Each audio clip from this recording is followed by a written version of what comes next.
આજના લેક્ચરમાં આપણે ગણિત વિષયથી ધોરણ 8 અને 9 બંનેની શરૂઆત કરશું. આજનો લેક્ચર બંને ધોરણ માટે કોમન છે, કારણ કે પહેલા ચેપ્ટરની જે શરૂઆત છે બંને ધોરણની અંદર એ લગભગ સરખા જેવી છે, જેની અંદર સંખ્યાઓ વિશેની માહિતી છે એ તમને હોવી જોઈશે. તો સંખ્યાઓ વિશેનું જ્ઞાન આપણે મેળવીએ. સૌથી પહેલાં પ્રાકૃતિક સંખ્યા.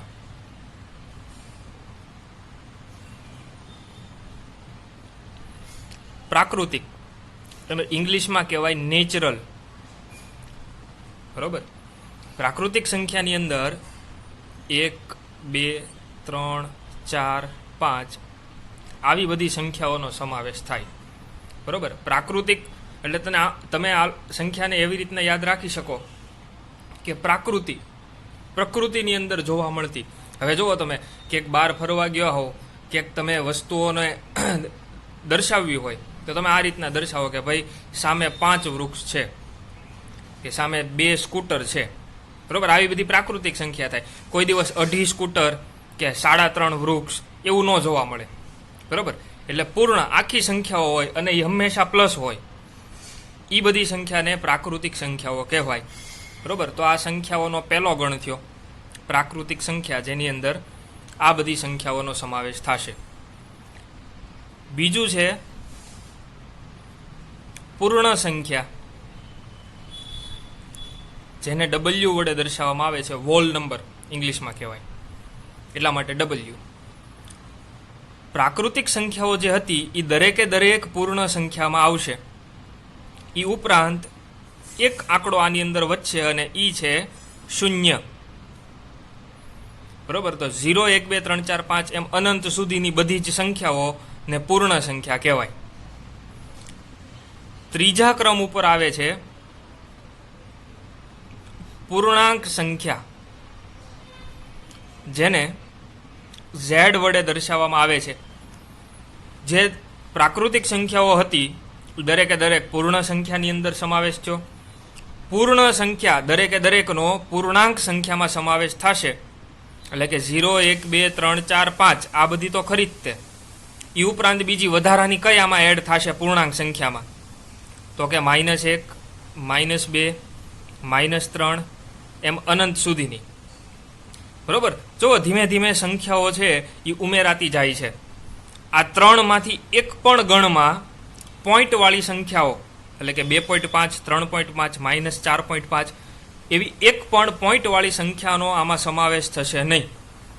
અપૂર્ણાંક સંખ્યાઓ 2/7, 3/5, 1 પૂર્ણાંક 1 તૃતીયાંશ એવી એક પણ સંખ્યાનો આમાં સમાવેશ થશે નહીં, બરોબર. ખાસ યાદ રાખવાનું છે, પ્રાકૃતિક સંખ્યામાં બધી 1, 2, 3, 4, 5 બધી ધન પૂર્ણ સંખ્યાઓ આવશે. પૂર્ણ સંખ્યાની અંદર 0, 1, 2, 3, 4, 5 આ હતી એ બધી તો આવશે જ. તે ઉપરાંત વધ્યું શું આમાં? પૂર્ણ સંખ્યામાં 0 વધી ગયો 1. પૂર્ણાંક સંખ્યામાં તો કે જે પૂર્ણ સંખ્યાઓ હતી એ દરેકે દરેક આવશે. એ ઉપરાંત બીજી ઋણ સંખ્યાઓનો સમાવેશ થશે. પછીનો ગણ છે સમય સંખ્યા, જેને Q વડે દર્શાવવામાં આવે છે. સમય સંખ્યા કોને કહેવાય? તો એની માટેનું જેને P/Q સ્વરૂપે દર્શાવી શકાય.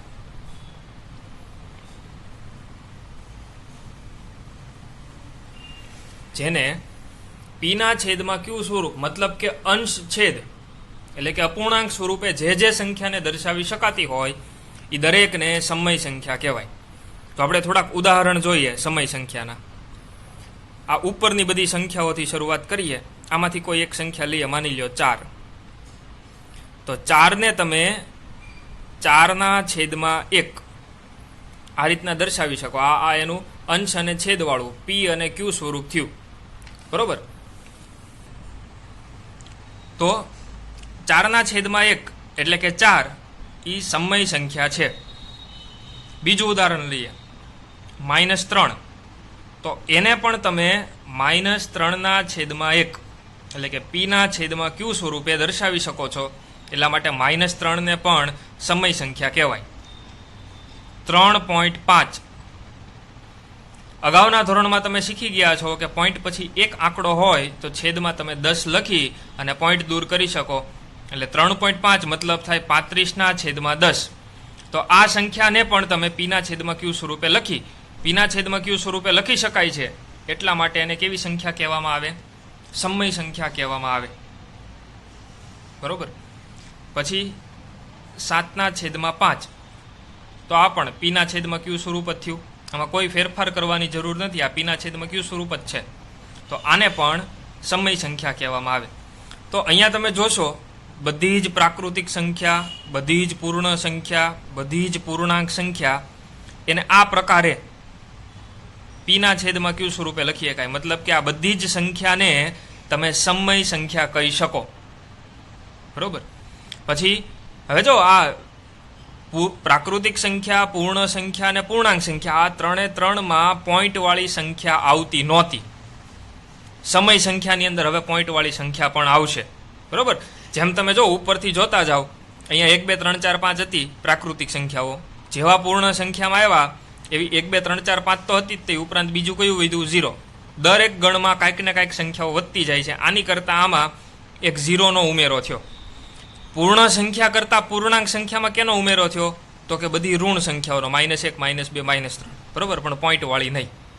તો અહીંયા સુધી પોઈન્ટવાળી સંખ્યા નહોતી આવી. હવે અહીંયાથી અહીંયા આવશું ને સમય સંખ્યામાં, એટલે આ દરેકે દરેક સંખ્યા તો સમય સંખ્યામાં આવશે જ તે.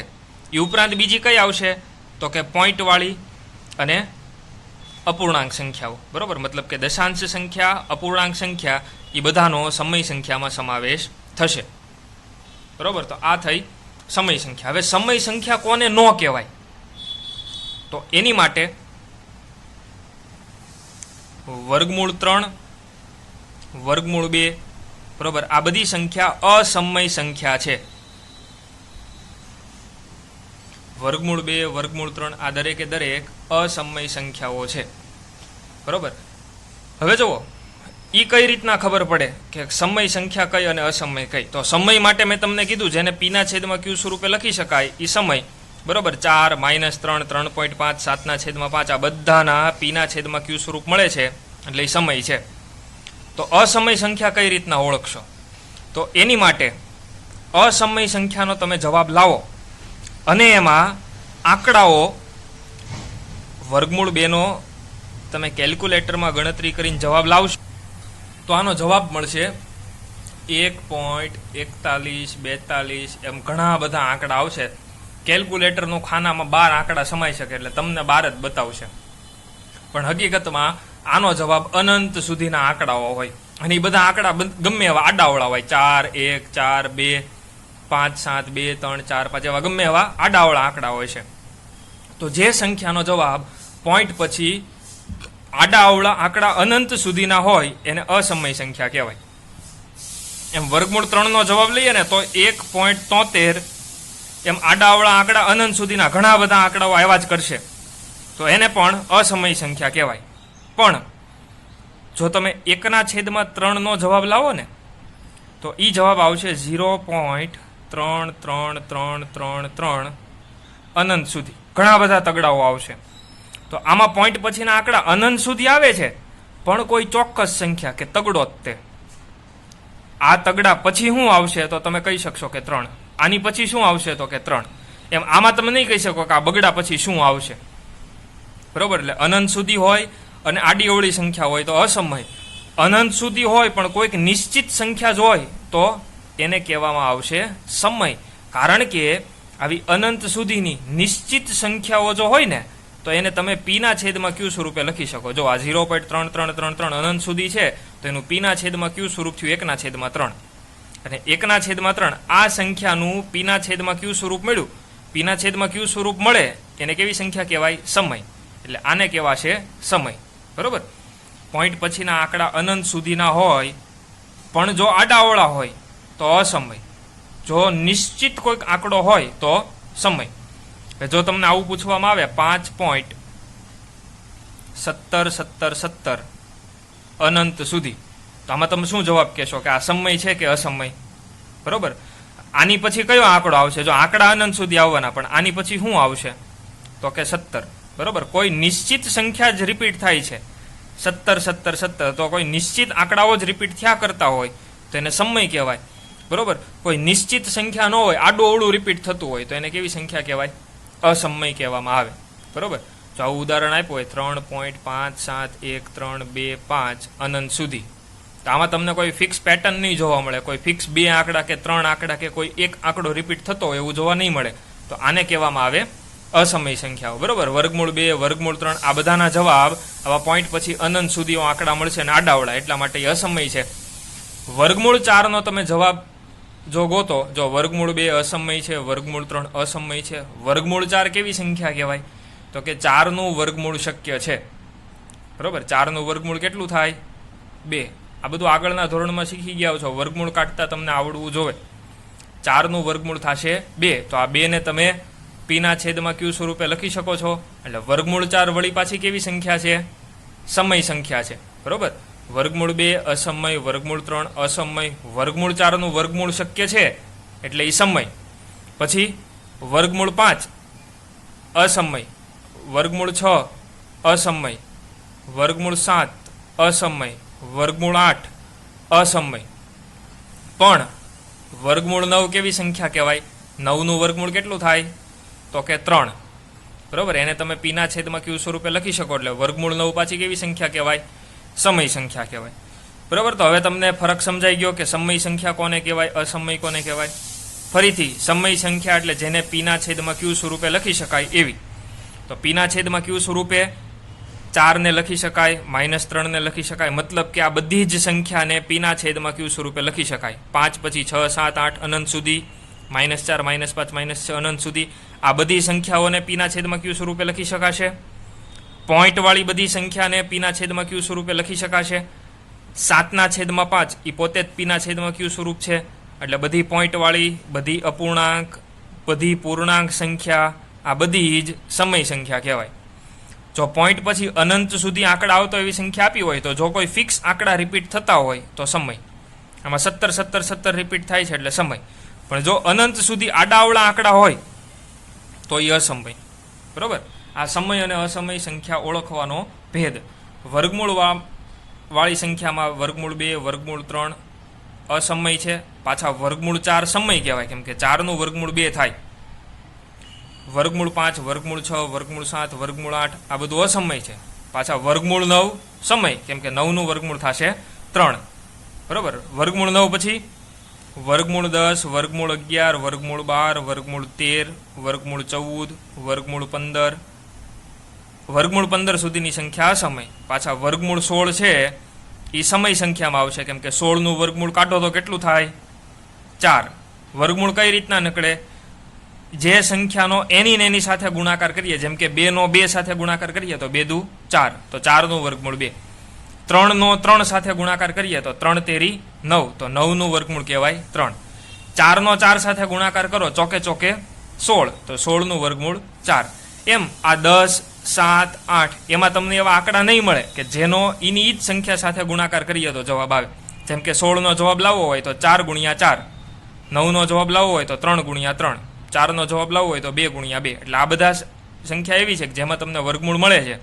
આ બધી સંખ્યામાં વર્ગમૂળ મળતા નથી, અને એનું વર્ગમૂળ કાઢતા પોઈન્ટ પછી અનંત સુધી આડાવડા આંકડા મળશે.